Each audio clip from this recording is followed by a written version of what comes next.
Presenting Civil Guruji app available in Google Play Store. Download now.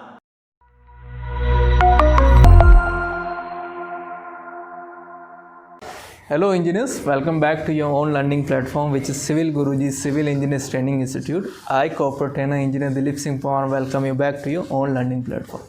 Engineers आज के इस module में इस पर्टिकुलर साइट विजिट में हम जानेंगे कि हमारे पीछे जो स्टेयर केस है इस स्टेयर केस में कंक्रीटिंग कैसे की गई होगी, स्टेयर केस के कौन कौन से कंपोनेंट हैं जो हमें पता होना चाहिए, और इसी के साथ स्टेयर केस की शटरिंग कैसे बिठाई गई होगी, कैसे इन्होंने लेवल चेक किया होगा, कौन कौन से वो पार्ट है जो being a civil engineer we should know about in a term of technical knowledge.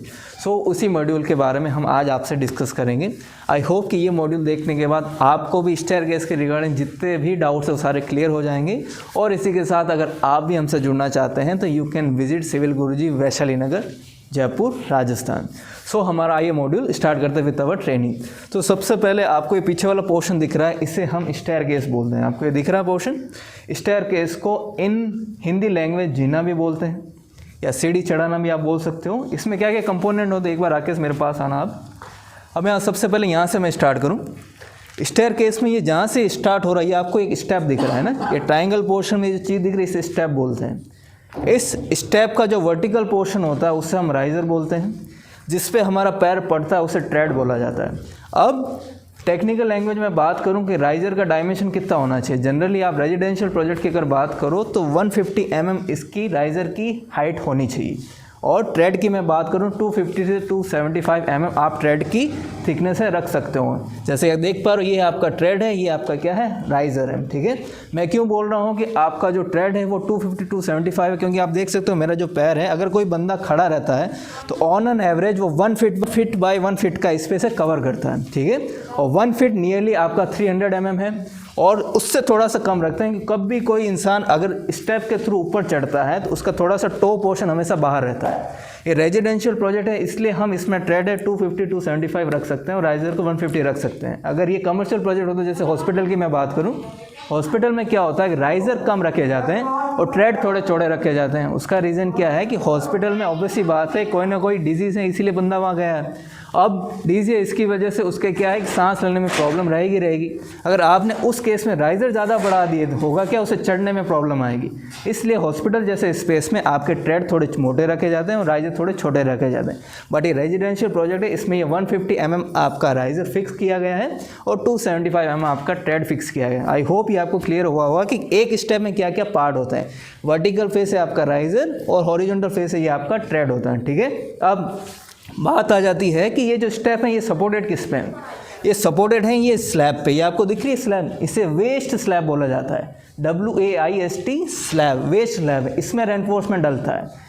इसी के ऊपर ये आपके स्टेप है सपोर्टेड रहते हैं। अब ये स्टेप आप चाहो तो रेनफोर्समेंट के बना सकते हो, आप चाहो तो कंक्रीटिंग कर सकते हो, आप चाहो तो ब्रिक के भी कर सकते हो। जैसे यहाँ ब्रिक वर्क से स्टेप बनाए गए हैं तो ये ब्रिक वर्क स्टेप हुए, ठीक है। और इसमें ब्रिक हमने मॉड्यूलर साइज काम में ली जिसकी साइज़ क्या है 190 mm by 90 by 90 mm। I hope ये क्लियर हुआ होगा आपको। ये आपका राइजर, ये आपका ट्रेड, और ये जो स्टेप है सपोर्टेड किस पे है, ये आपके वेस्ट स्लैब पे सपोर्टेड, ठीक है। वेस्ट स्लैब आपकी थिकनेस 150 mm की होती है और इसमें जो रेनफोर्समेंट है आप 10 mm मिनिमम डाल सकते हो, क्लियर हुआ। और इसी वेस्ट स्लैब के मेन रेनफोर्समेंट सपोर्ट करने के लिए आप जो डिस्ट्रीब्यूशन रेनफोर्समेंट 8 mm का कर सकते हो, उसमें कोई दिक्कत नहीं आएगी, ठीक है।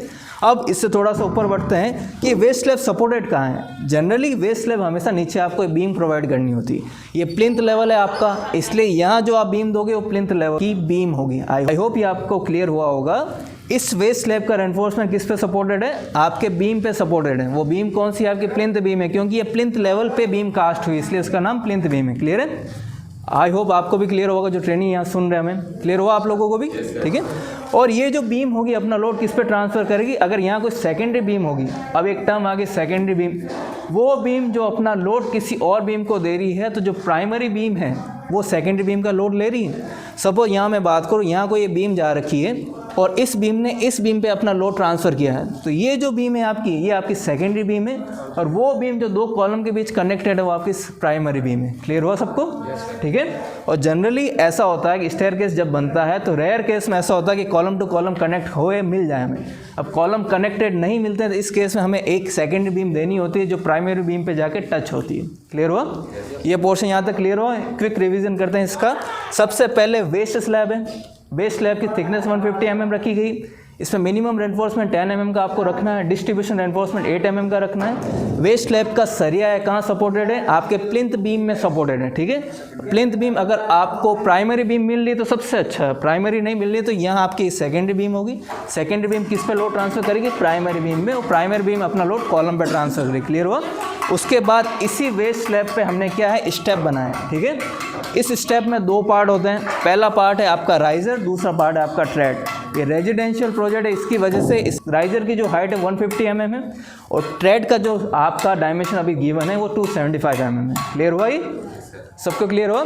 और ये स्टेप किससे बना है? ब्रिक से बना है। ठीक है। अब थोड़ा और ऊपर बढ़ते हैं इससे। अब यहाँ आप देख पा रहे हो ये जो लैंडिंग है, इस पूरे पोर्शन का आप फर्स्ट फ्लाइट बोलोगे। क्लियर है?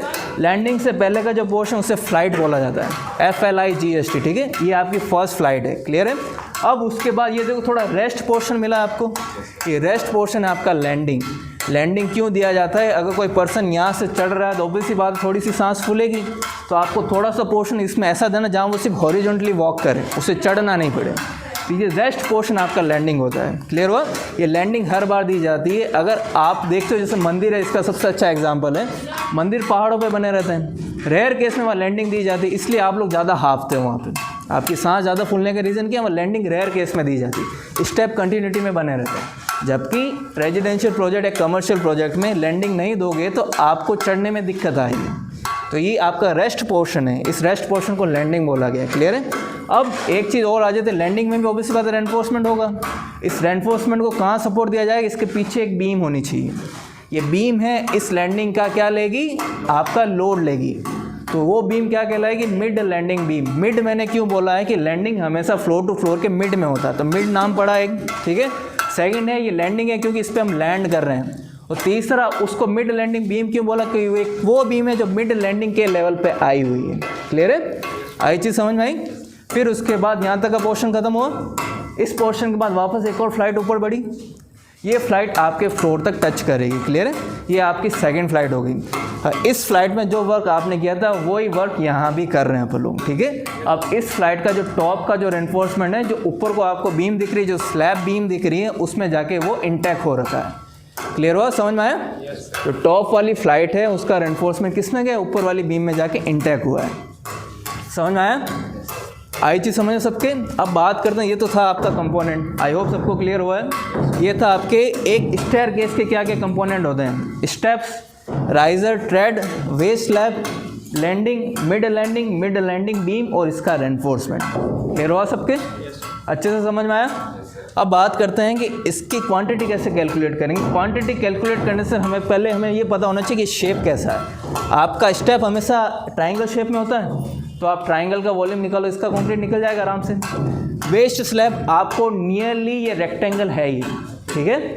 ये नियरली आपकी रेक्टेंगल है, तो रेक्टेंगल का वॉल्यूम निकालोगे तो वेस्ट स्लैब का क्या है? कंक्रीट इजीली निकल जाएगा। वैसा वॉल्यूम आपका मिड लैंडिंग का निकलेगा और सेकंड फ्लाइट का भी निकल जाएगा। क्लियर हुआ? आई चीज़ समझ में? अब आप एक चीज़ पूछोगे सर ये तो इंक्लाइंड है, तो इसकी मैं हाइट कैसे फाइंड आउट करूँ? ठीक है। क्योंकि मुझे ये तो मिल जाएगा, स्टेप जितना लंबा होगा उतना तो थिकनेस मिल जाएगी। ये 150 मैंने ले ली, बट ये लेंथ मैं कैसे निकालूँ? लेंथ निकालने का सिंपल सा तरीका है, आपको प्रोजेक्शन डालना है। प्रोजेक्शन कैसे? सपोज ये 275 है, ये भी 275 है। आपने एक थ्योरम चुनी है, Pythagoras theorem. Hypotenuse equal to base square plus perpendicular square. ठीक है। कर्ण स्क्वायर इक्वल टू आधार स्क्वायर प्लस लंब स्क्वायर। ठीक है। मुझे यहाँ कर्ण मतलब हाइपोटेनस निकालनी है, तो मुझे एक तो लंब मतलब परपेंडिकुलर चाहिए और बेस मतलब आधार चाहिए। अब मुझे लंब और आधार निकालने के लिए इन प्रोजेक्शन से खेलना पड़ेगा। कैसे? ये अगर 275 है तो सारे स्टेप के 275 को मैं प्रोजेक्शन मारूंगा तो नीचे मुझे बेस मिल जाएगा आराम से। और ये 150 क्या है? वर्टिकल पोर्शन है, वर्टिकल पोर्शन का मैं इस साइड प्रोजेक्शन मारूंगा तो मुझे परपेंडिकुलर मिल जाएगा, लंब मिल जाएगा। अब मुझे लंब और आधा दोनों ही मिल गए हैं तो इसका मैं कर्ण निकाल सकता हूँ इजीली निकल जाएगा। समझ में आया सबके? इस बेसिस पे इसका वॉल्यूम निकल जाएगा। वैसा केस अपन सेकंड फ्लाइट के लिए करेंगे। मिड लैंडिंग तो आपको पता है हॉरिजॉन्टल है, length into width into height, तो उसका वॉल्यूम निकल जाएगा। क्लियर हुआ? और शटरिंग का भी पोर्शन ऐसा ही है। शटरिंग इसके इस साइड लगेगी, बॉटम में लगेगी, इसके बॉटम में लगेगी, यहाँ इंक्लाइन पोर्शन में, और यहाँ वर्टिकल पोर्शन में इसकी शटरिंग लगेगी। क्लियर हुआ? वहाँ मार्किंग हम कैसे करेंगे? वाटर लेवल पाइप से इसकी मार्किंग करेंगे, हर स्टेप की मार्किंग। जैसा एक बार आगे से आगे आओ, जैसा कि आपको वहाँ रेड कलर की थोड़ी सी मार्किंग दिख रही है, ये मार्किंग दिख रही है रेड कलर की, है ना? ये जो मार्किंग है ये बॉटम से उठाई गई है, मतलब इस पर्टिकुलर कॉलम को रेफरेंस माना गया है। इसका आरएल पहले कहीं ना कहीं से ट्रांसफ़र किया गया होगा, है ना? इसका आरएल कहीं ना कहीं से ट्रांसफ़र किया गया है। ये आरएल अब ट्रांसफ़र होने के बाद मुझे पता है कि मेरा पहला स्टेप 150 mm का है। सपोज मैं मानता हूँ कि वो 750 mm पे उसका आरएल है, ठीक है? अब 750 mm पे वो आरएल है तो मुझे पता चल गया है कि मेरा फ्लोर 750 mm ऊपर है। अब मुझे देखना है कि ये 150 mm मेरा पहला स्टेप, तो मैं ट्राई करूँगा वहाँ का 750 mm है इस दीवार पे कहीं ना कहीं मैं ट्रांसफ़र कर दूँगा। अब जितनी डेप्थ तक मुझे नीचे जाना है, मैं टेप से इजीली नाप लूँगा। यहाँ जो शटरिंग लगी रही होगी उस पर मैं निशान करता जाऊँगा, हर एक 150 mm, तो सारे स्टेप आ जाएंगे। क्लियर हुआ सबके? तो ये था आपका इन टोटल एक स्टेयरकेस का पूरा ओवरव्यू, कैसे उसकी शटरिंग लगी होगी, कैसे उसका कंक्रीट निकला होगा, कौन कौन से कंपोनेंट है जो हमें बीइंग अ सिविल इंजीनियर हमें पता होना चाहिए। समझ में आया सबके? इजीली समझ में आ जाएगा ये। इन फ्यूचर जब कंस्ट्रक्शन वर्क होगा तो क्वांटिटी इजीली फाइंड आउट कर लोगे, एग्जीक्यूशन भी इजीली समझ में आया ही अच्छे से। किसी को डाउट इसके रिगार्डिंग? बहुत बढ़िया। तो इंजीनियर्स आपने देखा कि हमने कैसे एक स्टेयरकेस का इन टोटल ओवरव्यू लिया है। आई होप आप व्यूवर्स जो उस तरफ से हमें देख रहे हैं आपको भी समझ में आया होगा कि कौन कौन सी टर्म है, टर्मिनोलॉजी है जिससे हमें स्टेयरकेस के रिगार्डिंग हमें पता होना चाहिए। अगर इंजीनियर्स आप भी ऐसे स्किल्स लर्न करना चाहते हैं या आप हमसे सीखना चाहते हैं तो you can directly call on us on 9111001234, या फिर आप किसी भी सिविल गुरुजी की नियर बाय लोकेशन पे विजिट कर सकते हैं, या आप वैशाली नगर जयपुर आ सकते हैं तो आप हमारी ब्रांच भी विजिट कर सकते हैं। So engineers, we will meet in the next module with a new content and fresh information which we will going to share with you all. Till then, be safe, be healthy. Jai Hind, Jai Bharat.